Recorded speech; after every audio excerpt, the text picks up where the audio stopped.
Everyone, কেমন আছো তোমরা? আশা করছি তোমরা সবাই ভালো আছো। আর তোমাদের ভালোবাসায় আমি সর্বাণী পুরোপুরি না হলেও এখন প্রায় ঠিকই আছি।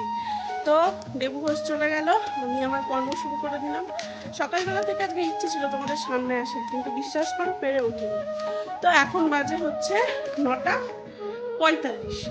তো এখন থেকে আমি আমার ব্লগটা স্টার্ট করছি। সঙ্গে থেকে দেখতে থাকবো। মাম্মা চলে এসো, খেতে দেবো, আসো। একে তো শরীর ভালো না, তারপরে কালকে আবার ঝড় বৃষ্টির জন্য কারেন্ট ছিল না, তাই রাতে বিরিয়ানি খাওয়া হয়েছিল, এইটুকু বেঁচে গেছিল। এখন দেবাগ্নি খাবে। তুমি তো ভালোবাসো না বিরিয়ানি? ভালোবাসো?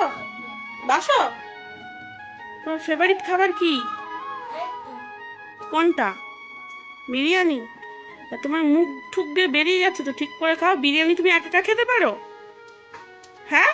আর অন্যান্য কিছু একা একা খেতে পারো না কেন? ভাত? হ্যাঁ বলো, অন্যান্য কিছু একা একা খেতে পারো না কেন?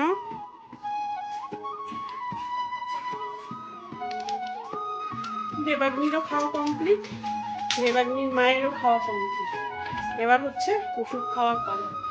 ভাত খাই না খাই, রুটি খাই না খাই, ওষুধ খেয়ে পেটটা আগে ভর্তি করতেই হবে।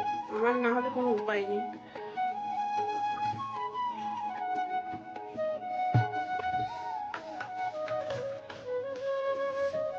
রেগুলার ঝড় বৃষ্টি হচ্ছে, কিন্তু দেখো মোটামুটি 10টা বাজলেই এমন গরম দেয়, সূর্যি মামা বোধহয় 10টা বাজলেই মাথা খেপে যায়, একেবারে ফুল ফোর্স নিয়ে চলে আসে পৃথিবীতে। খুব গরম লাগে। আমার ঘর তো জানোই পায়রার খোপের মতন বড়, খুব বেশি ছোট নয়, কিন্তু এই যে ছোট জানলা, আর এই জানলার ওপাশে এই, বুঝতে পারছো? অনেক রোদ্দুর বোঝা যাচ্ছে না, সেভাবে হাওয়া আসে না, কারণ ওদের বাড়ি দেওয়াল, ঠিক আছে। আর এই যে এদিককার যে ছোট জানলা, এই যে এই জানলাটার ওপাশেই আমার রান্নাঘর, মানে যত গরম ঘরে ঢোকে, এই হচ্ছে সমস্যা। বাসন কোসনও একদম অল্পই আছে, যতটা মানে অল্পতে করে নেওয়া যায় ততটাই অল্পই কাজে লাগাচ্ছি। সব একটু একটু করে বাসন কোসন হচ্ছে, রান্নাবান্নাও সেভাবে বেশি হচ্ছে না, অল্প অল্পই হচ্ছে। চলো বাসন কোসনগুলো মেজে নিই ভালো করে। আর কি বলতো, এইখানে মাজা ঘষার একটা সুবিধা আছে, সেটা দাঁড়িয়ে দাঁড়িয়েই মাজা হয়ে যায় আর তাড়াতাড়িও মাজা হয়ে যায়, জলটাও এখানে পাওয়া যায়। এবার যদি আমি কলপারে নিয়ে যাই, বাসন নিয়ে যাব, বসবো, মাজবো, ধোবো, ওর টাইমটা একটু বেশিই যায়। যদিও কলপারে বেশ বসে মাজলে বাসন কিন্তু একটু বেশিই ভালো পরিষ্কার হয়। একটু শুয়ে পড়েছিলাম, আবার উঠে বসলাম, বাসনগুলো মেজে আর ভালো লাগছিল না। এই হচ্ছে শরীরের কন্ডিশন। ধরো খাচ্ছি, খেতে খেতে হয়তো পুরোও খেতে পারছি না, শুয়ে পড়ছি। আবার দেখা যাচ্ছে রান্না করছি, করতে করতে এসে শুয়ে পড়ছি। আজকেই রান্না করতে করতে প্রায় 3বার এসে শুয়েছি। তো তোমার দাদা বলছে করতে হবে না, টিফিন টিফিন আমি কিনে খেয়ে নেবো। তাই বলে তো হয় না, আজকে 4 দিন হয়ে গেল। আজকে শরীর যদিও ঠিক আছে, পুরোপুরি না। এবার বলি যে আমার সমস্যাটা কি হয়েছিল। সমস্যাটা হচ্ছে বমি হচ্ছে না, কিন্তু গা গোলাচ্ছে অল টাইম। কথা বললে তো আরও বেশি গা গোলাচ্ছে। আর কি হচ্ছে বলো তো, আর হচ্ছে মাথা ঘোরাচ্ছিল। প্রথম 2 দিন তো ভীষণই মাথা ঘোরাচ্ছিল। বাথরুমে স্নান করতে গিয়ে প্রায় এমনই চক্কর দিয়েছিল, সব মনে হচ্ছে অন্ধকার এরকম। ভয়ও লাগে, কারণ দরজা বন্ধ থাকে, বাড়িতে তো এমনিতেই কেউ থাকে না, আমরা মহিলা মহল 3জন বাড়িতে থাকি। মা মায়ের ঘরে কাজ করছিল, আর আমার মেয়ে তো ছোটোই, জানোই পরিস্থিতি, এজন্য ভয়ও লাগে। এবার এই সমস্যাগুলো হচ্ছিল, যাই হোক ওষুধ খেয়ে কমেছে, কিন্তু এখনও শুলেই মাথা ঘুরছে। আর মানে ওঠার পরে শুয়ে তারপরে যখন আমি উঠছি তখন আবার মাথা ঘোরাচ্ছে, একটু বসে নিচ্ছি তারপরে ঠিক হচ্ছে। গা গোলানোটা একটু কমেছে, তাও মাঝে মধ্যে হঠাৎ হঠাৎ একটু একটু লাগছে, কিন্তু এই 2 দিন প্রায় কন্টিনিউ গা গুলিয়ে যাচ্ছিল, কিছু খেতেও ইচ্ছা করছিল না, কিচ্ছু করছিল না, এমন হচ্ছিল, বুঝেছো? এবার কেন এরকম হচ্ছে সেটা না হয় পরে বলি, তার আগে চলো দেবাগ্নি একটা কীর্তি করছে, সেই কীর্তিটা তোমাদের দেখাই, ঠিক আছে? চলো সাথে চলো। 2 দিন ধরে পুরো পাগল হয়ে যাচ্ছিল ওর। এখন মাথায় না এক এক সময় এক একটা ভূত চাপে, এখন মাথায় ভূত চেপেছে, ও গাছ লাগাবে, এখনো উদ্ভিদ প্রেমী হয়ে গেছে। চলো দেখাই কি গাছ লাগাচ্ছে। কি হচ্ছে সোনামা? কি গাছ বসাচ্ছ? লিচু গাছ? তাই? কটা লিচু আছে এখানে? কটা লিচু গাছ আছে এখানে? একটা? বাহ, বসো। তাই? আচ্ছা, বসো। গরমকালে যতই ভালো জামা কাপড় থাকুক যাই থাকুক না কেন, কদর কিন্তু হয় ছেঁড়া ফাটা জিনিসেরই। এই ছেঁড়া জামাটা পরলে না শান্তি শান্তি। আর আমার ঘরে তো এক কথা বারবার, ঘষা মাজা হাওয়ার বাতাস ঢোকে না, আর ফ্যানের হাওয়া ওপর থেকে যেন গরম নামে। এর জন্য ছেঁড়া ফাটা জামাই গরমকালে আমার ভালো লাগে। দেবাগ্নির জামাটাও সেলাই করব, তার সাথে আমার ছেঁড়া জামাটাও মানে নাইটিটা সেলাই করে নেব।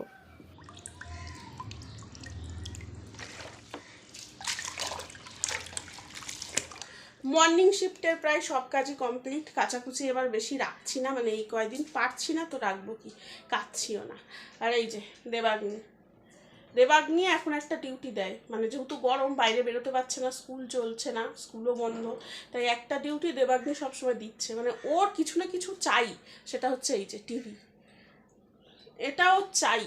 আর আমার এখন এই জিনিসটা হয়ে গেছে সব থেকে বড় শত্রু। আমার এটাকে একদম ভালো লাগছে না। শরীর খারাপ হলে টিভির আওয়াজ ভালো লাগে বলো, কিন্তু কিছু করার নেই। আমার এই মা জননী না হলে খেপে যাবে। আর এই দেখো চেয়ার উপরে তুলে রেখেছি। আমি একদিন বলেছিলাম না যে আমার ঘর ঝাড় দেওয়ার সময়, ঘর মোছার সময় আমার এই সিংহাসন চলে যায় খাটের উপরে। তো চলো ঘরটা মুছে নিয়ে। আর আমার খুব ভয় লাগছে, কেন জানো? তার কারণ হচ্ছে কদিন কাচাকুচি কিচ্ছু করিনি, প্রচুর জমেছে। আজকে শরীরটা একটু ভালো লাগছে, তো আজকে একটু রেস্টিং নিয়ে কালকে না হয় টেস্টিং করবো, মানে সব কাচাকাচিগুলো করবো। তো চলো ঘরটা মুছে নিই। আর আমি না কদিন একটু তাড়াতাড়ি কাজ করে নিচ্ছি, স্নান ধানও তাড়াতাড়ি করে নিচ্ছি। দেখো কটা বাজে, দেখেছো? 12টা। তো চলো ভালো করে ঘরটা মুছে নিই। হ্যাঁ, সাথে থেকো।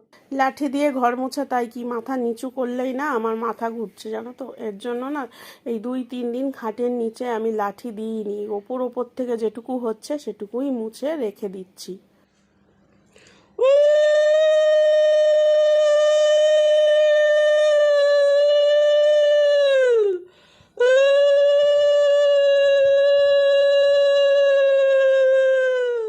স্নান ধান করে পুজো টুজো দিয়ে মা মেয়ে খানিকক্ষণ একটু যুদ্ধ করে নিলাম। টপিক সেই একটা, যেটা বলছিলাম সহ্য হয় না, সেটাই আবার আমার কাছে কিছুক্ষণের জন্য বেশ গুরুত্বপূর্ণ হয়ে উঠেছে। সেটা হচ্ছে টিভি।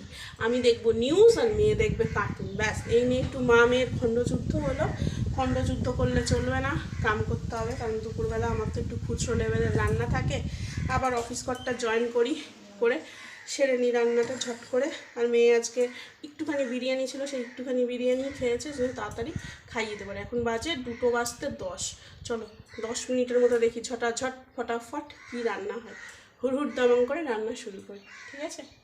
মা সকালেই শাকগুলো তুলে নিয়ে এসেছিলো। আমাদের না প্রায় এই তোলা টাটকা শাক খাওয়া হয়, তো সকালে করতে পারিনি, তাই এখন দুপুরে করে নিচ্ছি। আর আলু তো ভাজতেই হবে, কারণ সকালে কোনো রকম ভাজা আর নেই। তো দেখো আজকে কি রান্না করেছি, টক ডাল আর ওই শাক ভাজা, আর হচ্ছে আলু ভাজা আর আলু কুমড়োর তরকারি। এই দিয়ে আজকে খাওয়া হয়ে যাবে। এত গরম যে এপাশ ওপাশ যতই করো ধপাস করে ঘুম আর আসবে না। সে তুমি যতই না ঘুমিয়ে থাকো আর যাই করো, 7 দিন না ঘুমালেও তোমার ঘুম আসবে না, এত গরম। আর আমার ঘরের খাট, মানে কি বলবো, ওটা খাট না হচ্ছে মশাল বোঝা মুশকিল, এত গরমের গরম। আর কি করব, ঘুম এলো না। কাজগুলো করে নিই, বিকেলের যে কাজগুলো আছে করে নিয়ে গাটা ধুয়ে নিই। আবার কখন বৃষ্টি দিদি চলে আসবে, ঝড় জামাইবাবুকে সাথে নিয়ে, তার ঠিক নেই। এই জন্য কাজগুলো সেরে নিই। মা আজকে বাইরে বসুনি, আসো একটু, তাও হাওয়া দিচ্ছে। এইমাত্র আসলো ওয়েদার আপডেট, ফোনে এইমাত্র পেলাম যে ঝড় আসছে।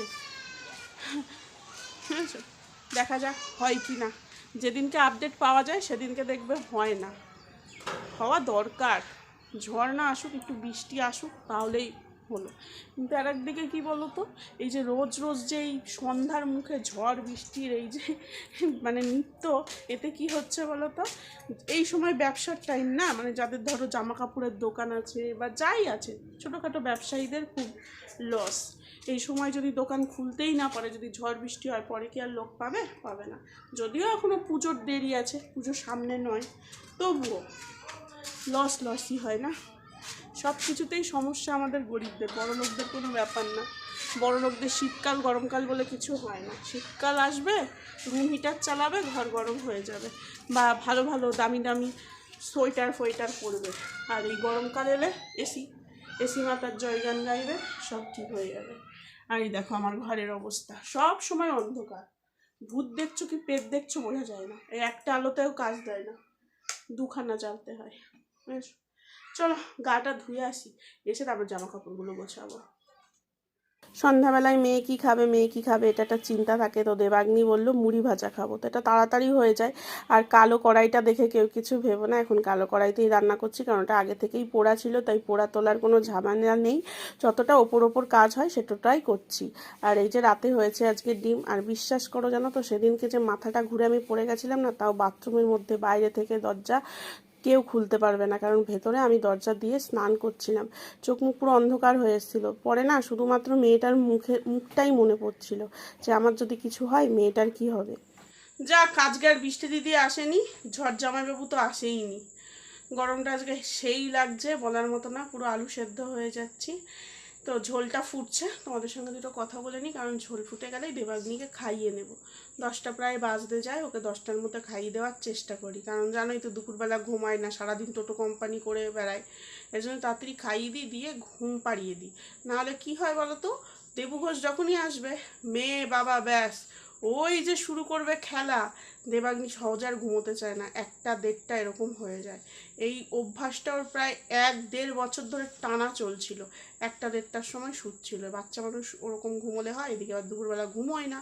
এর জন্য এখন তাড়াতাড়ি খাইয়ে শুইয়ে দিই।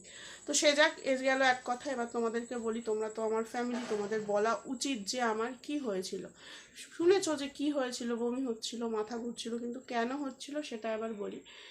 প্রচণ্ড মানসিক চাপ যাচ্ছে আমার মধ্যে, দেখে বোঝো কি না জানি না। আমি তো প্রায় আমার সুখ দুঃখ সবটাই তোমাদের সামনে তুলে ধরি, তবুও আসলে বাড়িটা হচ্ছে না। যা সরকারি ঘর এসেছে, যা টাকা দেবে তাতে তো সম্ভব নয়, এতে প্রায় 2-2.5 লাখ টাকা দিতে হবে। তো সেই টাকাটা বাবা চেষ্টা করছে, বাবা তো দেবেই। তো তারপরেও বাড়িটা তো আলটিমেটলি আমারই না, কারণ আর তো আমার কোনো ভাই বোন নেই, তো সেখানে দায়িত্বটা আমার সব থেকে বেশি পড়ে। তো সেই বিষয়ে একটা চিন্তা ভাবনা আছে যে প্রায় মানে 2-2.5 লাখ টাকা জোগাড় করতে হবে। তারপরে মায়ের শরীর, সকালে যদি শুনি ভালো আছে, খাওয়া দাওয়া করেছে, রাত্রিবেলা শুনবো যে শরীর ঠিক নেই, এই একটা টেনশন কাজ করে ভেতরে। আরও অনেক রকম টেনশন আছে, তার থেকেও একটা বড় টেনশন মাথার মধ্যে কাজ করছে, সেটা এখনই বলবো না, কিছুদিন যাক তারপরে বলবো, ঠিক আছে? তো একটু ওয়েট করো, ঠিক বলবো, তোমাদের বলবো না তো কাকে বলবো, ঠিক বলবো। একটা বড় টেনশন কাজ করছে। তো ওই সব ভাবনা চিন্তা করে না আমার না কি হচ্ছিল, তারপরে তো এই গরম আছেই, এই সব কিছু ভাবনা চিন্তা করে বেশি ঘুম আসলো না রাত্রিবেলার, ঠিক আছে? আর দিনের বেলা তো ঝিমোই, ঘুমানোর চেষ্টা করলে ওই যে এপাশ ওপাশ করলেও ধপাস করে ঘুমটা আসে না। তারপরে আবার ওষুধ মিস গেছিল, মানে তাড়াহুড়ো মেয়ে পড়তে যাবে, সকালবেলা তাড়াহুড়ো থাকে না, তারপরে হচ্ছে ওর বাবা যাবে অফিসে, টিফিন গোছানো, সমস্ত কিছু থাকে, ওষুধটাই ভুলে গেছিলাম, প্রেশারের ওষুধ খেতে। তো এই সমস্যাগুলোর সম্মুখীন হতে হয়েছে। দেখা যাক, কালকে আবার প্রেশারটা চেক করাবো, কতটা প্রেশার আছে দেখবো। এই তো হচ্ছে অবস্থা। কোন দিন শুনবে আমাদের সর্বনিধি একেবারে পার্মানেন্ট পটলডাঙ্গার টিকিট কেটে ফেলেছে, টিকটিকি দেখলে ডাকলো। কি আর বলবো, এইটুকু মাথা অনেক চাপ, সব ভেঙে খুলে বলতে পারি না। তো চলো ভিডিওটা না বেশি বাড়াবো না, কারণ প্রচণ্ড গরম লাগছে, ফ্যান বন্ধ করে রেখেছি, দেবাগ্নির কষ্ট হচ্ছে, আর ফ্যানে কথা মানে ফ্যান চালিয়ে কথা না ঠিকভাবে বলে আমি শান্তি পাই না, তো তোমরা শুনে কি শান্তি পাবে? চলো আজকের ভিডিওটা এটুকুই, সবটাই বললাম। আর আমি শরীর মানে অসুস্থ নিয়ে পড়েছিলাম, আমার ঘর বাড়ি সংসার সবই যেন অসুস্থ হয়ে গেছিলো, এমন এক পরিস্থিতি। তো সবটাই বলা হয়ে গেল যে কি হয়েছিল আমার, হয়েছে, এখনও তো পুরোপুরি সারিনি, কারণ শুলেই একেবারে বিশ্বব্রহ্মাণ্ড এরকম নিউটনের সূত্রে ঘুরছে, আবার উঠলেও তাই হচ্ছে, কয়েক সেকেন্ড এটা থাকে আবার ঠিক হয়ে যাচ্ছে, এটা আজকে থেকে হচ্ছে। আর কাল পর্যন্ত কন্টিনিউ বমি বমি ভাব ছিল, আর মাথা ঘুরছিল, বিশেষ করে শুলেই না বেশি মাথা ঘুরছিল, বুঝেছো? তো চলো আজকের জন্য টাটা, ভালো থেকো সবাই, আমার সাথে থেকো, তোমাদের সাথ আমার খুব প্রয়োজন, জানো তো, খুব প্রয়োজন। যত কষ্টই হোক যাই হোক, ভেবেছিলাম আজকেও ক্যামেরা খুলবো না, কারণ পুরোপুরি সুস্থ হয়নি, আজকেও ব্লগ বানাবো না, কিন্তু যে স্বপ্নটা আমি 1.5 বছর ধরে তিল তিল করে দেখেছি, সেটা তো ছাড়তে পারবো না, সেটাকে ধরে রাখতেই হবে। মনে হয় যে কোনো দিন হয়তো সেই স্বপ্নের জায়গাটা আমি ছুঁতে পারবো, তখন মনে পড়বে আমার স্ট্রাগলিং লাইফের কথা, যে আমি কতটা স্ট্রাগল করেছি, কি করেছি, কি করতাম। এর জন্য আমিও চাই যে খুব তাড়াতাড়ি যে সহজলভ্য মানে খুব তাড়াতাড়ি আমি মিষ্টি খেতে চাই না, ধীরে ধীরে ধীরে ধীরে ধীরে ধীরে সেই জায়গাতে পৌঁছাতে চাই, এটা আমারও ইচ্ছে। তো চলো টাটা, আর ভাটবো।